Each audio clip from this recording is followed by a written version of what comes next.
This episode is brought to you by the Thrive Tribe. Check it out at chasingbrighter.com/Thrive Tribe. Welcome to Superwoman Diaries, where each week we share personal stories and open up about our journeys. At Chasing Brighter, we know that being a woman today is complicated. We want to get vulnerable. We know that vulnerability is where real connection happens. Get ready to dive deep and connect as we reveal the real and raw moments behind the scenes of our lives. Hey, Kelly, how are you doing today? I'm good, Jessica. How are you? I'm good. I'm halfway through my crazy collegiate travel with my eldest. Oh, yeah. So we went to Boston and then we went to Philadelphia, and our Philadelphia trip was so wonderful. Gabby just absolutely loved the school. It was her vibe. It was just, she loved it so much. And I know I had called you, like, my husband and I lived in Philadelphia for 4 years. And when we got to the end of our journey in Philadelphia, I didn't want to leave. But we had been planning kind of the whole time we were there that we would be moving out to the West Coast because I really wanted to live in San Diego. I spent a summer there volunteering in a homeless shelter, and we had talked about wanting to go where the weather was warmer, but I had made so many connections and had a Yeah, you great guys had a job. lot of friends, Mhm, mhm. that you both, you both were friends with the couples and things. You had a great Yeah. a great crew. Mhm. And so just going back there, and so, maybe that the school is outside Philadelphia. I don't know Boston that well. I mean, when I went to Boston before, I was really young. We went to go see one of my roommate's sisters at Boston College, and I don't know, I drank my way through Boston, so I don't remember, but I remember the IHOP at Boston. So I don't know all of the areas in Boston, and it also was, like, kind of raining when we were there. But in Philadelphia, I lived in Center City, and Philadelphia is incredibly walkable. The blocks are really kind of short. You can walk, from First Street to 19th Street and, walk all across Mhm. Center City. And so being able to, like, show her where our apartment was, show her the places we Mm. lived, and also knowing the history of Philadelphia, "Oh, this is where Betsy Ross lived. This is where they signed the Declaration of Independence. This is the Liberty Bell." Like, really cool, amazing Yeah. things in our Mhm. history. And also the city of brotherly love. It's a very, like, loving city and inclusive city, and it's very Yes. evident. The inclusivity is very evident Very there. diverse, right? And, the tour that we got in Philadelphia, the student that gave the tour actually does admissions tours, but when we had the tour in Boston, it was kind of like, "Oh, we're a really good small school. We're really smart. This is the business building. We're number whatever in business. We have all these great things. This is the psychology building, whatever."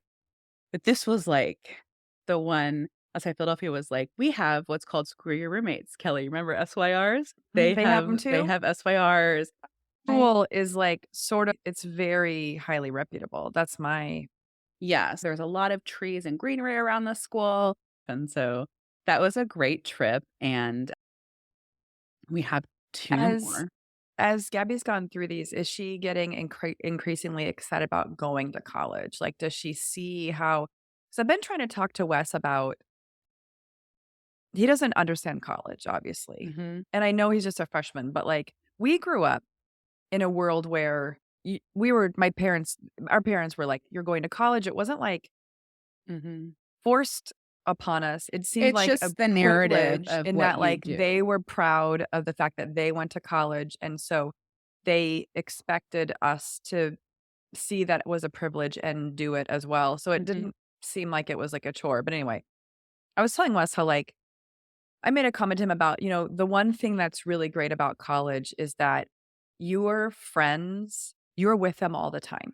You'll find a group of friends and you will eat, sleep, go out, do all the things with your buddies 'cause he doesn't have a crew right now Right. in high school. Mhm. And so I was just telling him how college really was that for me, where you had these people. It was so awesome because you never had to worry about what you were gonna do with who or where you were gonna go with who because, like, you had your people and, like, those are just your Mhm. people, like, right? You know what I Mhm. mean?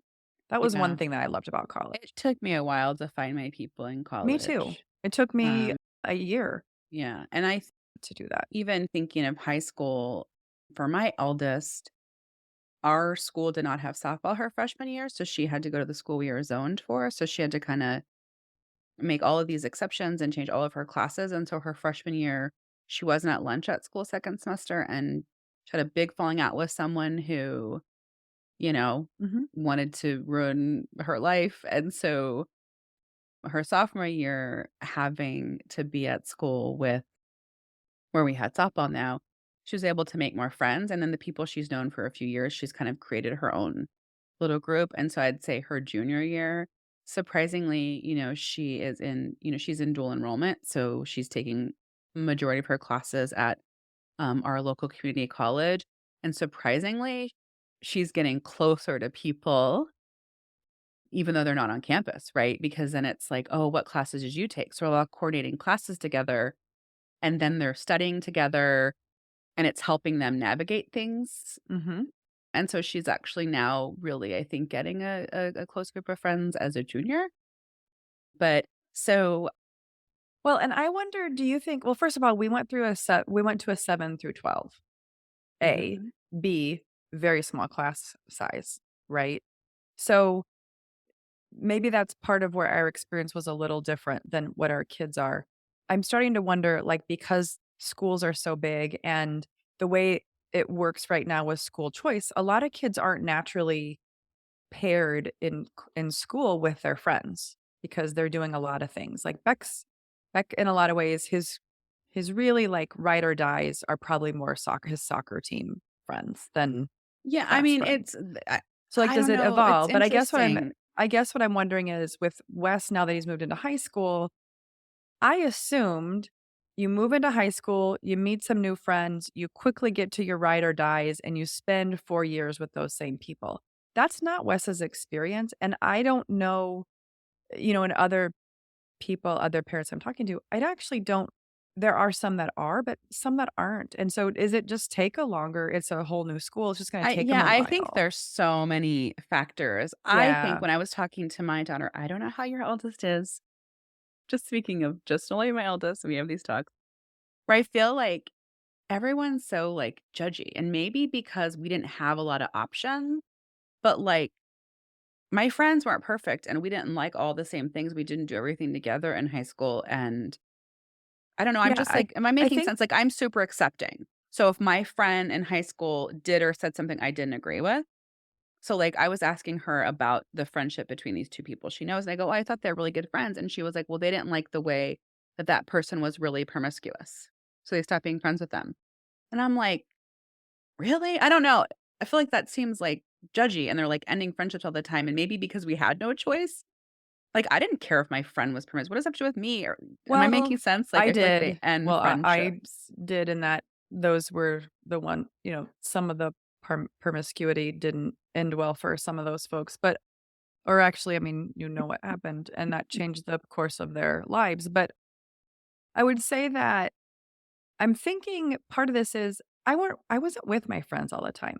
I was in sports, and sports was the time, and then that was it, right? Like, Mhm. sometimes you hung out as we got older and more independent, we probably hung out more outside of school, but in those lower years, probably, we didn't I don't remember really hanging out that much. So I think part of that too is just, like, the independence of just general maturity, right? Where kids maybe aren't always hanging out when they're 14, 15, but as they get older, it's just part of Well, and I know we've talked about this before, but I think when you have a phone and a tablet and a computer and a TV and all these major things, I just think people aren't working as hard to maintain connections because they do have so much to do.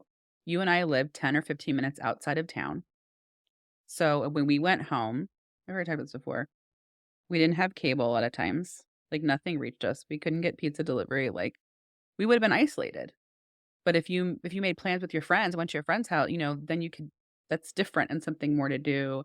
So I do think that the effort that kids may or may not be giving to things now because they have entertainment at their fingertips all the time. Does that I make think sense? that's a good point. Well, and I feel like that translates just into just a slower evolution and a slower, like, social maturity, if you will, right? Yeah. Because ultimately, like, if I think even about, like, dating or all those things, like, I just feel like they're happening slower Yeah, yeah. because Well, and I think because of all these too, other things. so when you talk about, my eldest and what they think about college, and it's like that's one of the reasons she's very excited about playing a collegiate sport because you have built-in friends. You know what I Yeah. mean? Like we talk like Yes, she goes to these 100%. camps and within 2 hours she's got a new friend. They talk all the time, they exchange their socials and there's a new connection that you have. And so there is something about having the same experience at the same time that builds deep bonds. And the other thing that we have looked at when we are looking at colleges is the rate of students living on campus. Yeah, So yeah, the that's school that we important. just went at was like 80 or 90%. Yeah. That's the school And that the we went previous to. one was a mix then? Is it more of I a don't mix? remember. That's what I'm saying. Oh. I gotta do more research. Most of the schools that we've looked Now I at did do have ask a a high colleague, rate, I but who I work with, by the way, about the place you guys mhm. went. He was like, "Yeah, I toured there. I was gonna apply, but I didn't think I'd get in." So that's kinda his view. Yeah. The acceptance rates of the schools that we've gone to are very, very low. But my child is smart and she's in the top 10% of her class, and so, it is what it is. But anyway, so but that's been she is excited, and it is interesting to see, like, that's why it's good to go visit, like, how long it takes to get there, how hard it is to get there, how the airports are, all of that kind of stuff, and Yeah. just looking at the surrounding areas, and Did so did she even for you, do you get a clear vibe when you're on those campuses and you're in those tours? Like, you get a clear vibe of, like, what kind of culture those schools have? Because 'Cause it's been so long since I've yeah, I mean, I felt like the first school that we looked at, I kind of knew it's very much like the school that you and I went to for undergrad, and so I don't know, that's not gonna be my kid's vibe right now, and I the school that we went to the second time, I just wanna say, everything we read about the school, if this makes sense, it was my daughter. I just am like, "That is her vibe, that is her vibe, that is her vibe." So I was so excited to see that school because that was my instinct. Does that mean that the other school she'd hate and not like, no, but I'm just saying, like, what they wrote about it is so the wheelhouse of my child, Okay. and then the way that they handled the camp and everything was very different, and so they rotated players there, and so they actually hosted a big lunch where they brought food in, so she sat and talked to players and asked what their majors were, and they all sat and talked.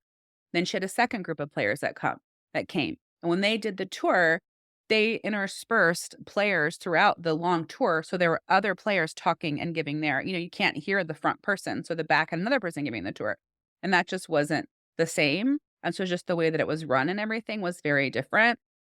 And I think too, like, then that's the vibe of the team as well, and so we're looking at what team is she gonna mesh with the most, and so I think Yes. all of Yeah, these, that's an but we're important keeping part. our mind really open and we're just gathering information, but, it does get, I think she's very excited, but then it's very scary. It's really, it's really far away, but she was not bothered by the cold at all, and she Good. just wore leggings under her jeans and had a fleece on, and she was like, "Mom, this doesn't bother me. It doesn't bother me." She enjoyed it, so my challenge for myself is not to bring my computer the next few trips, to get my work done before and not do any work because I'm a little bit of a workaholic. I'm working on being at rest.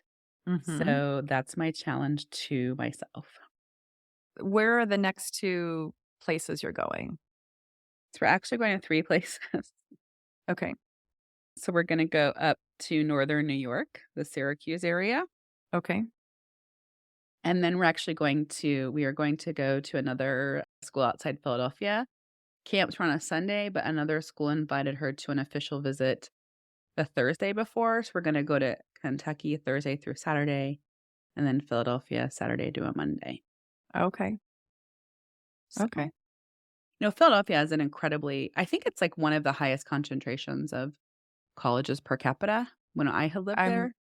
I mean, A lot of Boston and Philly schools, both, and so I do would say were Boston. Yeah, yeah. a lot of schools up there, so yeah, no, I'm excited about the Kentucky one. I'm excited to kinda check, just like the rolling hills and all that stuff. Our flights have been great, and Good. there've been a Good. couple talking about, like, human kindness and compassion, there's been, some angry people and crazy stuff happening on some of the flights and stuff, and you're just like, "Oh," you know people get a little crazy, People, yeah, um, it's and just I'm like I'm surprised, like, just people coughing on planes and stuff, and so I do have my N95 mask, and so sometimes I'm super rigid about wearing it, and sometimes I'm not, and I'm just like this guy sat by us, and they were like, "This is an empty plane, you can take anything you want," and we had a connecting flight, so we sat in the 2nd row, and this guy sat right beside me, and I'm just like, "This is not a full flight, like, go away," and he was yeah. coughing into his elbow Uh, into me, and was, like, coughing. I put my N95 mask in, and I was like, "Dude," and it was kinda like a bigger dude, and I was like, "Why are you sitting here?" So finally, the flight attendant was like they kept saying, "Oh, we need people to move the back. We need people to move the back." And so finally, the flight attendant went to the guy and he's like, "There's an entire row right there. So once we get in there, you can move." Like, because this guy would not move, and he like blocked Gabby and I in, and we were like, "Should we move our stuff and go just in the so back?" not self-aware But it was too. That's the also big that part I he was noticed. like one a bigger dude, and number two was like coughing. And so it was like, oh. So anyway, otherwise, No, I'm super nervous travels. about the coughing thing. But in the city here, Yeah, people usually are relatively courteous, and we were in a lobby this week at the doctor's office, Wes and I, and the person was, like, coughing almost nonstop with a mask on. It still made me a little twitchy, and yeah, then Wes was, like, taking the bus this past week or whatever, he's like, "Mom, somebody got on there coughing the whole time, but they had a mask on." So it's like it's just I appreciate the consideration of yeah. others in public Right. places by doing that. So, it Yeah. doesn't necessarily make it that you're not gonna get sick, but try. I don't know. My cold is never going away, so I'm blaming coughing man. Well, get plenty of vitamin C to keep your Vitamin immunity C. up, Yeah, especially because, just being around different environments, different foods, different everything, like how your body is adjusting to that. So, make sure you do yeah, plenty of I am. self-care, This Jess. last trip, I packed my greens and I have this prebiotic IgG thing that I drink. I brought all those drinks. I think we talked about it on another episode, the Only What You Need protein shake, Yes. OWYN. I brought the shakes with me, and so I was, like, drinking those, and then I'm trying to make a reel about it, but I recorded myself, and Gabby laughed at the entire reel, so I don't know if I'm gonna post it, but I'm still using the Future app, and I have my trainer, and she sent me, a Pilates-style workout, so I did that in the hotel room. We're walking a lot. I'm trying to minimally at least hit, my physical activity 30 minutes a Yeah. day. Perfect. Always drinking tons of water when traveling, and I always Yes. take vitamin C because the medical experts I know say with vitamin C, whatever your body doesn't need, you pee out. So, you can't overdose on vitamin C. I'm not giving you this medical advice, but this is what was given to me, and so anyways, I always take vitamin C year Sounded very round, technical. 365. So, Yeah. But anyway, more to traveling has come been on your fun and travels. yeah, just keep you posted. Thanks for listening today. Don't forget to subscribe so you can hear our latest episodes as soon as they drop. If you loved today's episode, share with a friend. Join us each week as we bring you inspiring stories, expert interviews, and actionable tips to help you navigate the challenges and opportunities of midlife. From wellness to personal growth to connection and beyond, we've got you covered. We are passionate about helping you live your brightest, most fulfilling life. Together, we'll explore new ways to thrive and grow, ensuring that your midlife journey is full of joy, purpose, and endless possibilities. So, are you ready to chase brighter days ahead? Subscribe to Chasing Brighter now, and let's embark on this exciting journey together. Find us on Instagram, Facebook at Chasing Brighter, or check out our blog at chasingbrighter.com and follow us. If you want to know more about Kelly and I, read our blogs, find more tips, tools, and resources, check that out at chasingbrighter.com. Thanks. Remember, your best life is just a listen away.